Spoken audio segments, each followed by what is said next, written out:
Gipahinomdom sa DSWD-11 nga mas dali na ang proseso sa pag-adopt og bata. Busa, giawhag nila ang publiko nga dili malambigit sa illegal adoption. Ani ang report ni John D. Esteban.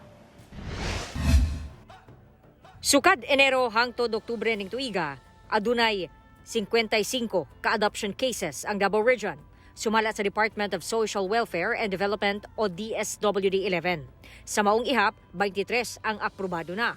Subling gipahinumdom sa DSWD-11 nga mas dali na ang pagproseso sa pag-adapt karon sukad na pasar ang Republic Act 11642 o ang Domestic Administrative Adoption and Alternative Child Care Act of 2022.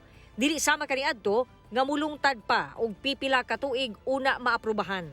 After the creation of the Republic Act 11642 last January 6, 2022, from judiciary, nagiging administrative na yung proceeding.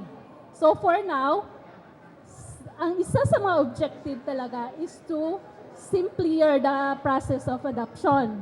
So ngayon, once the adopted parents can submit the documents, the complete documents, they will wait na lang 6 to 9 months para ma-issue yung order of adoption. Taliwala sa mas paspas na nga pagproseso, gisiguro gihapon sa ahensya nga makomply ang rekisitos o matuman gayod ang pulisiya sa pag-adapt aron masiguro nga malayo ang bata sa child trafficking labi na ngadto sa mga langyaw nga musagop.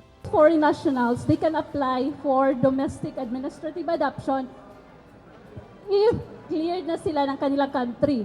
We will require them to submit police clearance from the country kung saan sila nag-spend ng 1 year.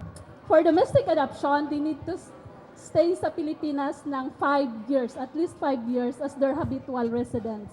Nang hinaot ang DSWD-11, nagkarong dali na lang ang proseso, wala na'y moagi sa informal o illegal nga pamaagi sa pag-adapt og bata.